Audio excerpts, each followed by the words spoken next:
Haynes King, it's been cute, but time to shut up.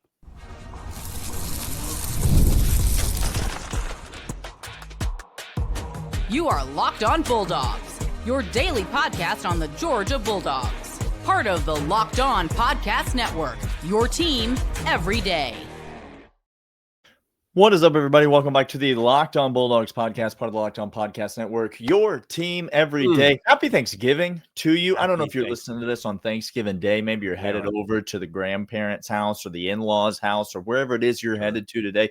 Or maybe you're on a walk because you needed to get out of your house and you're tuning in. And we appreciate all these things. Maybe you're checking in on Friday morning. Locked On Bulldogs podcast, part of the Locked On Podcast Network, number one place to get all of your news and information on the Georgia Bulldogs every single day. Today's episode brought to you by our friends over at FanDuel. More on them in a moment. FanDuel.com is where we're going to go to make all of the bets we're going to talk about today.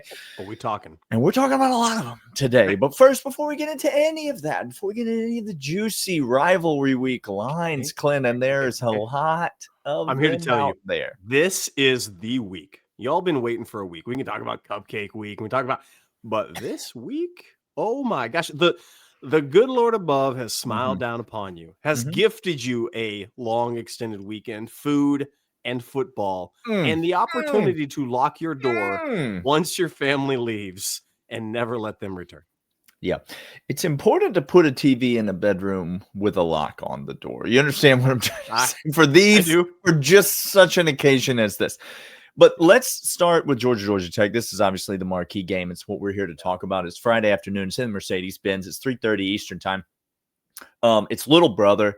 It's big brother. Their season's over. Our season's kind of just getting started. Literally. Last year, 8 overtimes, real casual. Nothing, no big deal about it. I don't want to talk about it. Lost our minds watching that game. And kudos to all parties involved. Kudos to Haynes King. Kudos to Brant Key. Kudos to the Georgia Tech staff for putting together a game plan. Hobbling together a game plan with that team. And they did it. And they did it. And they almost won the Super Bowl. They came up just short. And now this year they roll into town. And Clint, the line in this game at time of recording is 13.5 points. If you recall, I do. Your boy got it at 11.5. Late last week. Last week. We gave you a sneak preview of this episode a week ago. Told you to get I said, listen, whatever the number is, I'm going to be laying them. And then I checked the number. It was 11.5 right then. That was before last Saturday's game, and I laid it. When you go to the window 3 times, you feel good about something. Yeah. But now the line's moved on up to 13.5. You can still get it under 2 touchdowns if you want it on FanDuel right now. I do not expect that number to last until Black Friday. No. It's not going to go on sale on Black Friday. No.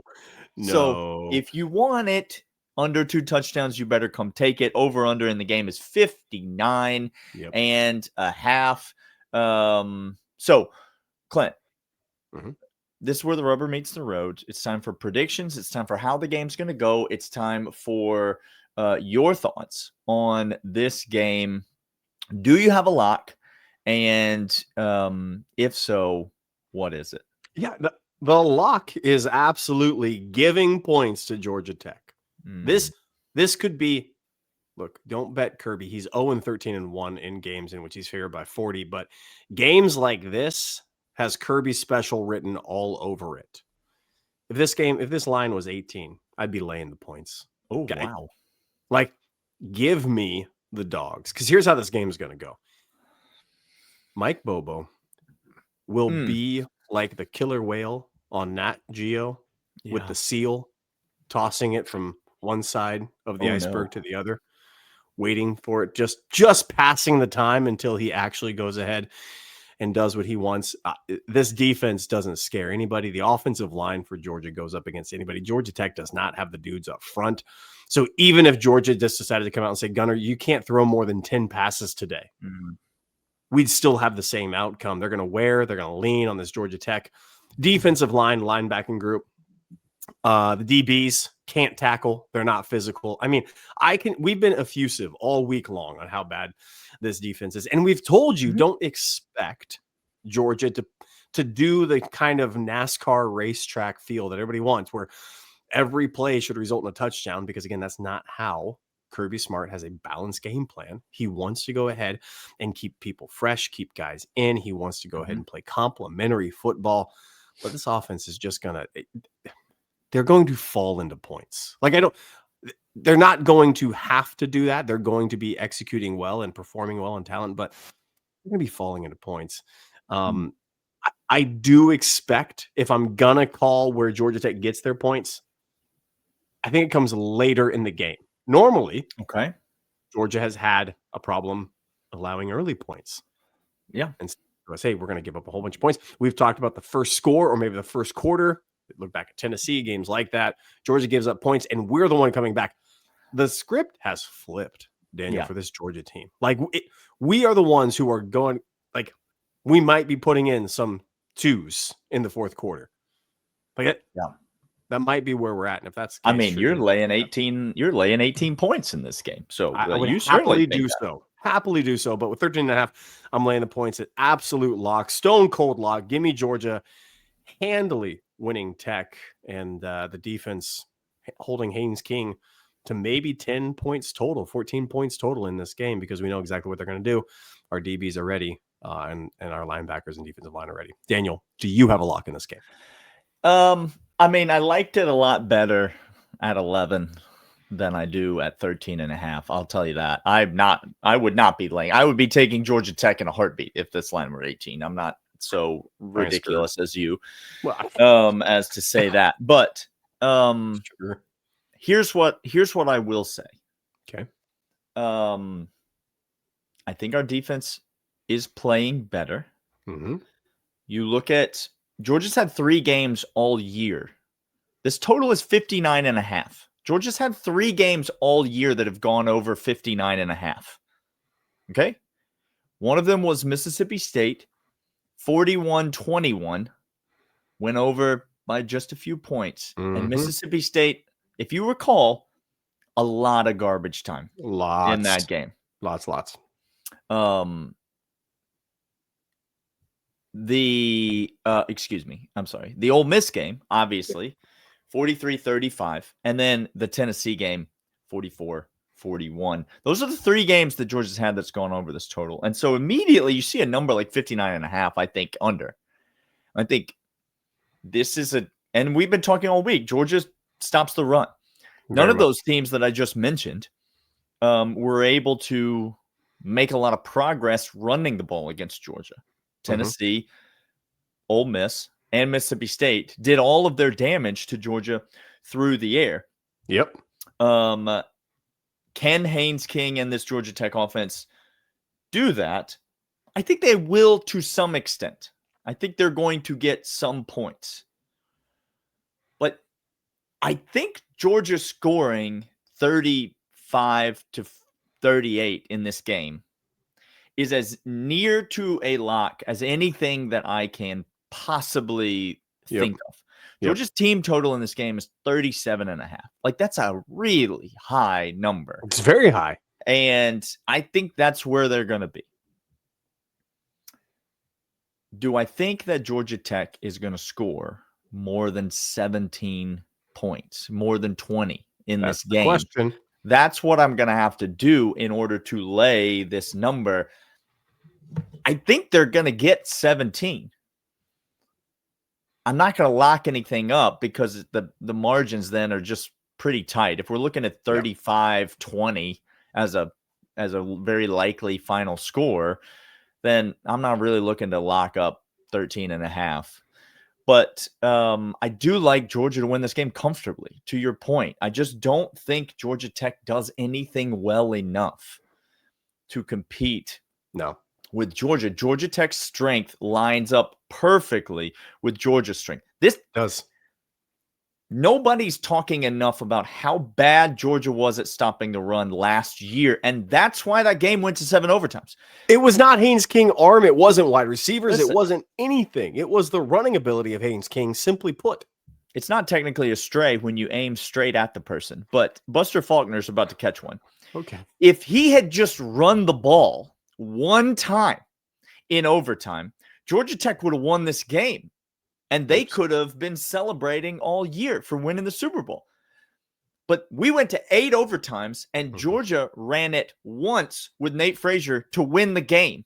That's it. And Buster Faulkner ran it 0 times in overtime. You got too cute, Buster. Real cute. Mike Bobo and Buster were getting into a cute off in that overtime session. To be fair, you only have about 4 on the sheet. You've practiced 2-point plays. Like, to be fair. And Kirby called timeout between all every single one of them. Georgia couldn't stop the run last year. That's why this game was close. Yeah. I really think you put Georgia Tech in a pickle when you stop the run, when you bottle them up. They're going to hit some passing plays on Georgia. Everyone does. I think so. But they're not going to be able to do it consistently enough. And I just see this Georgia offense moving the football, Clint. It's an easy win for Georgia. Yes. We got lots more games we're going to discuss. All of our favorite picks from Thanksgiving weekend. But first, these. And these are, in fact, FanDuel. Every line we're giving you comes from our fans over at FanDuel. NBA is back. No better place to get in action, as well as college football. Even if you miss the start of a game, want to ride the hot hand, don't worry. FanDuel has you. Even combined live bets, same game parlay. Keeps every game exciting, especially when your team is making a late push. Right now, FanDuel is giving new customers $300 in bonus bets when your first $5 bet wins. Head to FanDuel.com, sign up, and play your game with FanDuel, the official sports betting partner of the NBA. All right, those are our locks in the Georgia Tech game. We think the Bulldogs are going to win comfortably, in which case, again, Georgia fans, it's going to be fun to watch the rest of these games and what A&M does, what Texas does, what Alabama does, and Auburn. It's going to be fun. We're going to enjoy it. The Egg Bowl, it's great. But we're going to be riding into the playoffs, possibly without a conference championship and a first-round bye. Again, worst-case scenario, home game. Yeah.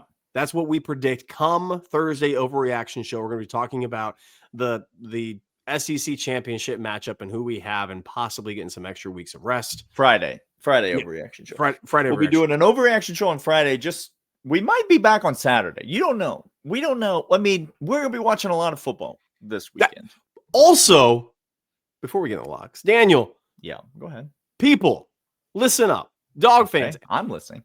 Daniel and I got an exciting thing coming. Come December. We got an announcement coming. We've been teasing it for a while. It got pushed off a week. But it's still coming. But come December, very much in the works. A club for you to join in which you get access to Daniel and I during games, after games, during the week, asking questions of what we're talking about, as well as communication about newsletters, ad-free podcasts, as well as early exclusive access to videos and insights that we have. That's coming for you. Look out for that. Sign up for the Everydayer Club because you're part of the 199, the loyal third segment listeners that consume this product. We appreciate you guys. No better fan base in the entire world than you guys. That's correct. All right, Daniel, let's get to these exciting games we have, because I'm not even gonna ask you how many you have. It just doesn't matter. Let's get started. All right. All of them. Give me your first one, Clint. Where are you going to go? You betting on Memphis Navy on Thanksgiving night? No, I'm not. No, we're going to stay away from that. I'm staying away from that. Can we go to the Egg Bowl? Yeah, I think we have to go to the Egg Bowl. I think we're contractually obligated. Is there any news surrounding the Egg Bowl? Nothing going on? LSU, you are paying $15 million per year for no playoff wins. Kirby Smart, conversely, you're only paying about like $2 million per playoff win. That's high inflation. Talking about inflation and what's going on. I mean, LSU, what are you doing? Daniel, the line right now is an interesting one. If I could be totally honest with you, this line I'm interested. It's 7 points. Mm-hmm. You can get 7.5 if you know where to look.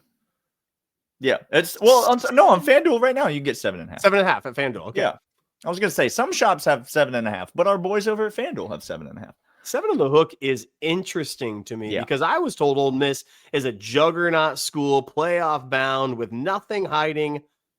There's an announcement coming Saturday, y'all. Mm-hmm. Think that has an aspect of this game? Are you really going to? I feel like people are going into this game, Clint, blindly saying Ole Miss is distracted, so I'm going to bet on the other team. That's what lazy, easy thing is to do. Without thinking, but which team is way better than which team? I feel like without Lane Kiffin, if you take all this Lane Kiffin stuff out of this, is this line like 13.5 or something? Like without the impending loss of Lane Kiffin, this line is, yes, I was going to put it at 15. I know there's a lot of cowbells, but I just don't know. But this is a big game for Mississippi State. Big game. For a lot of reasons. One, it's the Egg Bowl. Yeah. Every year this game is sideways. 2, Mississippi State is sitting on 5 wins right now. This game means a bowl game for Mississippi State. Mississippi State's season win total was 3. 3 people. Yeah, that's a big time cash. Lebby's a good coach. I don't know that I can get to the window on either side of this game. Where are you going? Who are you backing? Here's my lean. My lean is Mississippi State, Daniel. Okay. And here's why. Rivalry week, this, again, Egg Bowl always gets sideways. 2, the distraction for another team. Had this not been dragged out, had it not been publicly communicated by Chambliss as well as the AD, as well as there's nothing to see here. If that hadn't been the case, I would have said they're locked in. Ole Miss is not locked in. Now, are they overly talented compared to Mississippi State? Yes, they are. Yeah. Are these 2 very bad defenses? Yes, they are. Can this be a who has the ball last situation? Very well could be. The 7 and the hook makes me go that way because of how this game is going to play out.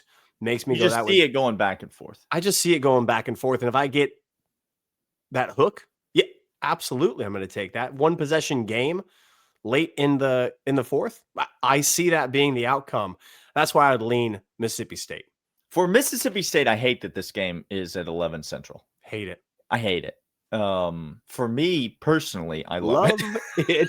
We are here for it. Okay. How about your Texas money line? Texas money line, Clint. This is my lock. This is your lock. I'm not talking about the Buffalo Bulls. They're not. That's not even a real team. They're 5-6. They're not even a losers real out here talking about how they're going to win more than their season projected total. That's not even a real team. Talk to me about the University of Texas San Antonio Roadrunners. That's a team. Now that's a team that the people can support. You get behind them. Texas money line. I've been saying it for 3 weeks. Texas is going to beat Texas A&M. Texas is going to beat Texas A&M. I dare you to fight me, Clint. I feel like you want to. I feel like you want to take the Aggies, but at home, Texas is catching points. I don't want them. I don't need them.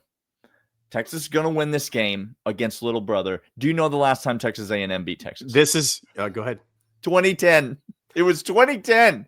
Yeah, I mean, they didn't play for 1,000 years, but still, it was 2010 the last time Texas A&M, and now they're trying to go to Austin and win this game when they're favored on the road. Yeah. It's bad juju, Clint. I don't know.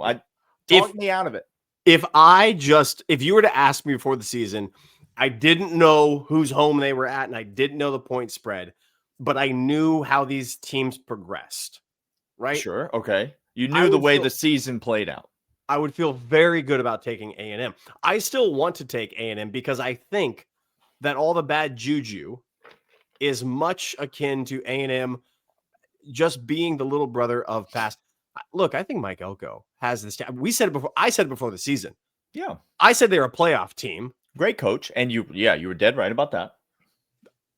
Because you didn't hear and see smoke. There was no rumors. There was no gossip. The team took care of business. So far, I haven't heard the same. The team is on lockdown. They look locked in. This game is a giant rivalry full of the locked in against South Carolina. No, they did not. They were looking ahead. Clearly, that's not great. It wasn't great. So I want to take A&M real bad in this because I think they know what's ahead of them, and I think they also know this is a defining victory. They get Texas off their back. They kick Texas out of the playoff definitively. We already kicked them out of the playoff, but somehow they think, "Oh, we got a 9% chance." I love that. It's the hope that kills you. So I love it. I love it. So you know what? Look, Daniel, let's make some Thanksgiving memories. I'm locking up A&M, given the points. Here we go. It's not Thanksgiving if family don't fight. You understand? We fighting, okay? That's how it goes. When they play this game on paper, Texas A&M wins 10 times out of 10. Yes. Unfortunately, it's college football, and it's at home for Texas, and weird things happen. Weird stuff happens. Weird things happen. I'm going to tell you my favorite bet of the weekend. It's on Friday night. Okay. And it's Arizona laying 1.5 on the road at Arizona State. Oh, no. In the Territorial Cup. No, you did not. Arizona's playing good football right now. They're playing very good football. Arizona surprised team. Y'all don't know what they're doing. They've got a good club out there. Yeah, and Arizona State, they're technically still alive for the Big 12 because college football. I mean, it's hilarious. Home game for Arizona State, but I just think they're headed in the wrong direction. Jeff Sims is still the quarterback, so their quarterback is out. He's officially quit on the team for Arizona State. He's already looking to transfer, already trying to get his value.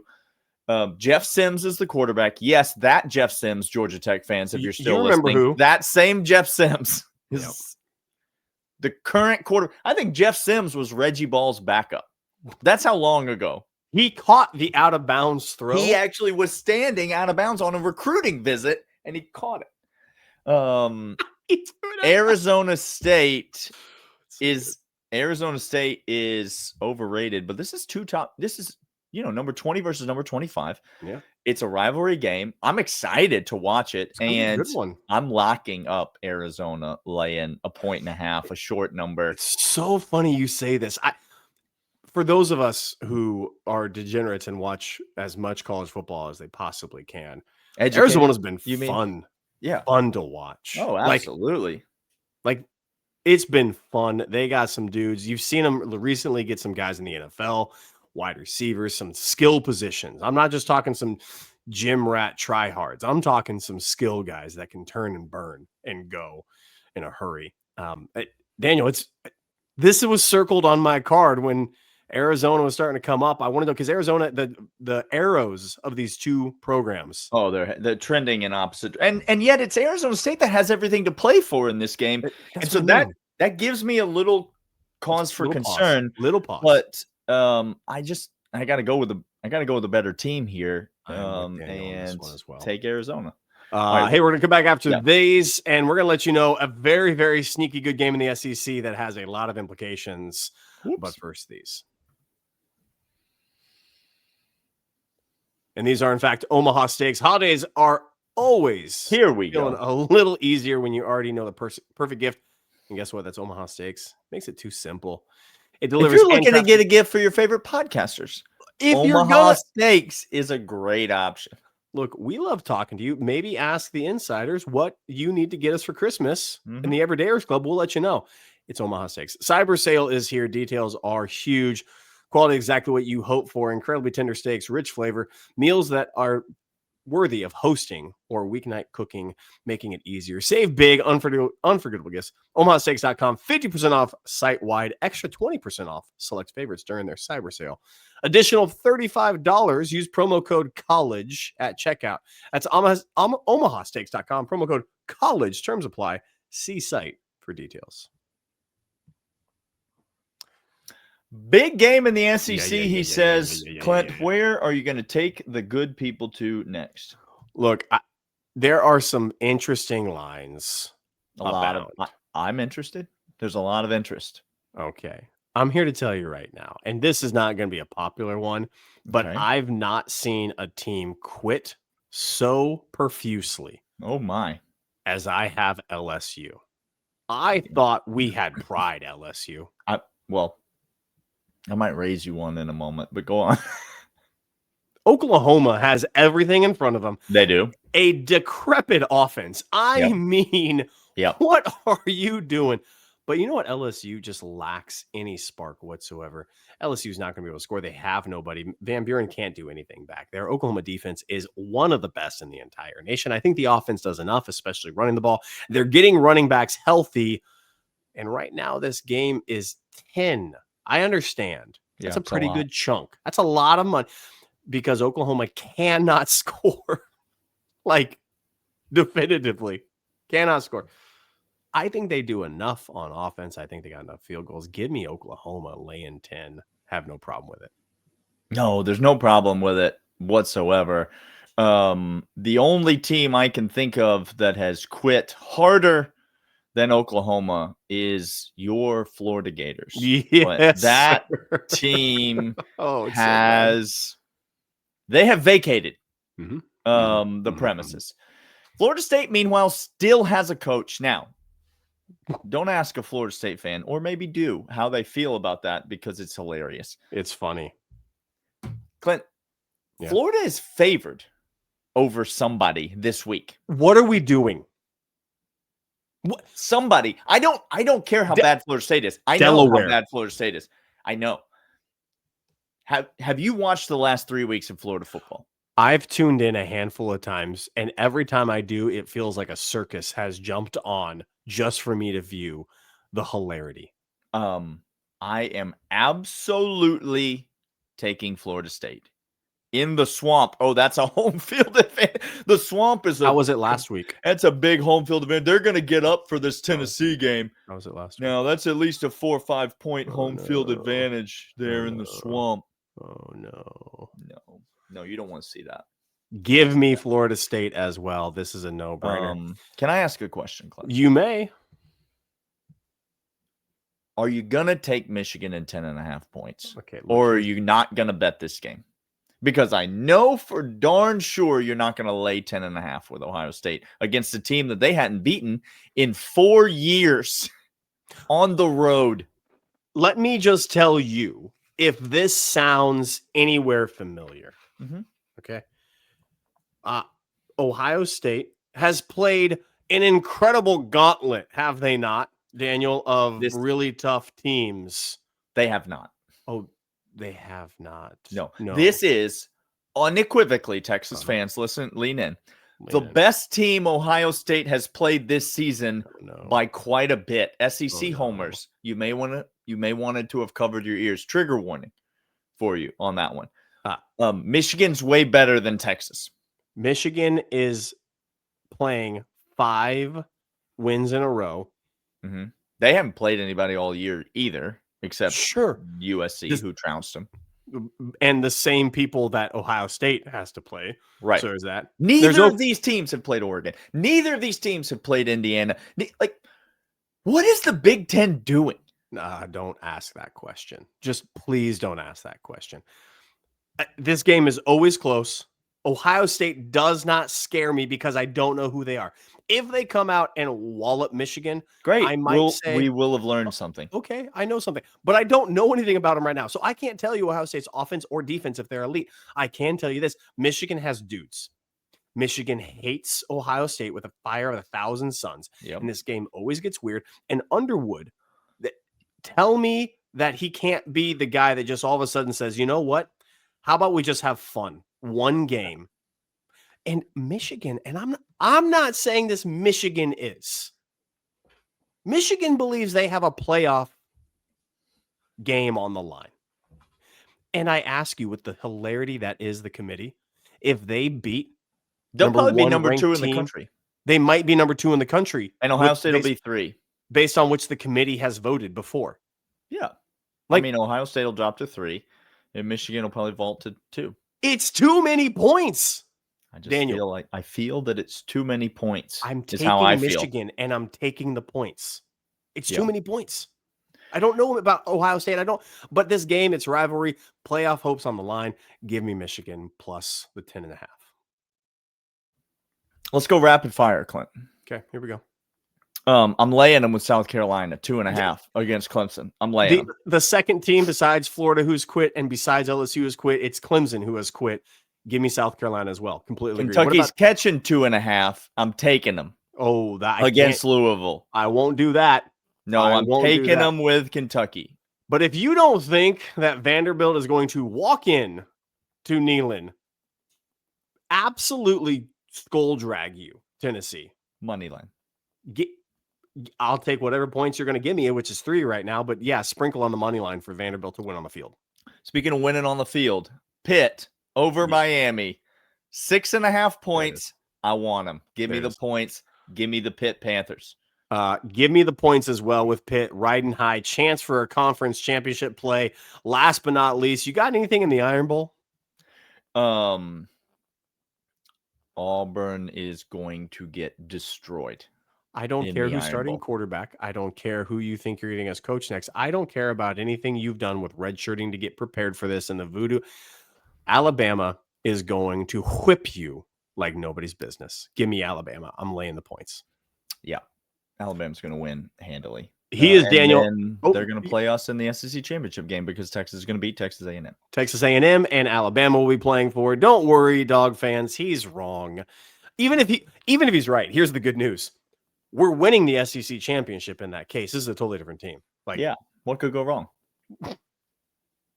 And your Thanksgiving is ruined. Congratulations, Daniel. You are who we know you always to be. Listen, I've never promised to be anything else. Happy Thanksgiving, everybody. We'll be back tomorrow after the game with an overreaction, and we will see you guys then. See ya.